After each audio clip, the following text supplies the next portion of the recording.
જય ગિરનારી દર્શક મિત્રો, ગિરનારની લીલી પરિક્રમા મોકૂફ પણ જય ગિરનારીના નાદ સાથે પ્રતિકમાં કરી પરિક્રમાનો પ્રારંભ. ગિરનારની પંચકોશી લીલી પરિક્રમા પર આ વર્ષે કમોસમી વરસાદને વિઘ્ન ઊભું કર્યું છે.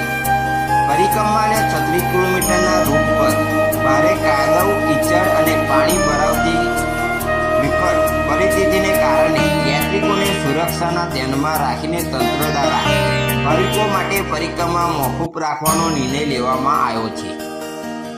જો કે વર્ષો જૂની ધાર્મિક પરંપરા અને શ્રદ્ધા અકબંધ રહે તે માટે કારતક સુદ 11ના શુભ મુહૂર્ત મધ્યરાત્રિએ 12 વાગ્યે જિલ્લા કલેક્ટર અનિલકુમાર રાણાવસિયાના હસ્તે સાધુ સંતોની ઉપસ્થિતિમાં પ્રતિકમાં પરિક્રમાનો પ્રારંભ કરવામાં આવ્યો હતો.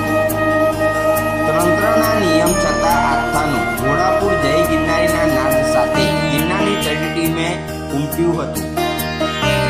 પરંપરા મુજબ ભવનાથ તળેટીથી દુધેશ્વર જાગીર ભારતી આશ્રમ પ્રવેશદ્વાર ખાતેથી વિધિવત પ્રારંભ કરવામાં આવ્યો હતો. જિલ્લા કલેક્ટર રાણાવસિયાએ સૌપ્રથમ ભગવાન ગુરુ દાતાત્રેયનું પૂજન કરી દીપ પ્રગટાવી કર્યું અને શ્રીફળ વધેરીની પરંપરા જાળવી હતી. આ સમગ્ર વિધિ દરમિયાન હર હર મહાદેવ અને જય ગિરનારીના નાદ ગગનભેદી નાચતી વાતાવરણ ગુંજી ઉઠ્યું હતું. આ પવિત્ર પ્રસંગ ગિરનાર તીર્થ ક્ષેત્રના શેરનાથ બાપુ, ઇન્દ્રભારતી બાપુ, મહેન્દ્રદાનગીરી બાપુ, શૈલજા દેવી, માતાજી કિન્નર, અખાડાના સંતો તેમજ કમિશનર અને અન્ય ઉચ્ચ અધિકારીઓ ઉપસ્થિત રહ્યા હતા.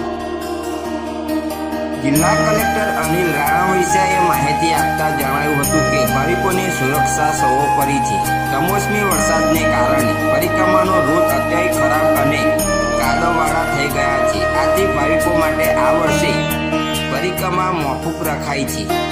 તેમણે ઉમેર્યું કે ધાર્મિક મહત્વ અને મુહૂર્ત જાળવવા માટે મધ્યરાત્રિ સંખ્યામાં સાધુ સંતો અને ઉતારા મંડળના પ્રતિનિધિઓએ સાથે એક પરિક્રમા યાત્રા યોજનામાં આવી છે, જે વહેલી સવારે શરૂ થઈ મોડી સાંજ સુધી પૂર્ણ થશે. પરિક્રમા સત્તાવાર રીતે બંધ હોવાની જાહેરાત છતાં લાખો શ્રદ્ધાળુઓ પરિક્રમા શરૂ થવાની આશાએ ભવનાથ તળેટીએ પહોંચી ગયા હતા. પરિક્રમા મુખ્ય માર્ગ બંધ હોવાથી ભાવિકોનું ઘોડાપુર ગિરનાર પર્વત પર દર્શન માટે ઉમટી પડ્યું હતું. મિત્રો, આવા નવા વિડીયો જોવા માટે અમારી ચેનલને સબસ્ક્રાઈબ કરો અને કોમેન્ટમાં જય ગિરનારી જરૂરથી લખજો. જય ગિરનારી, હર હર મહાદેવ.